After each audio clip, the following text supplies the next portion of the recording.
স্বাধীনতা দিবস আজ ৭১-এর রণাঙ্গনের বীর শহীদদের প্রতি গভীর শ্রদ্ধা নিবেদন করছি। আমরা এখন পাবনা ঐতিহাসিক দুর্জয় পাবনা অর্থাৎ স্বাধীনতা স্তম্ভের পদদেশে দাঁড়িয়ে আছি।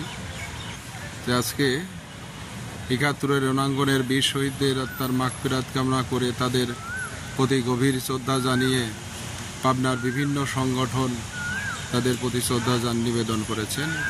মহান স্বাধীনতা যুদ্ধের যে ৯ মাস যুদ্ধ হয়েছিল, সেই ৭১-এর বীর সেনানীরা আপনার আত্মাহুতি দিয়ে এই বাংলাদেশের মানচিত্রকে ছিনিয়ে এনেছে, বিশ্বের মানচিত্রে একটি স্বাধীন সার্বভৌম বাংলাদেশ হিসেবে দাঁড় করিয়েছে।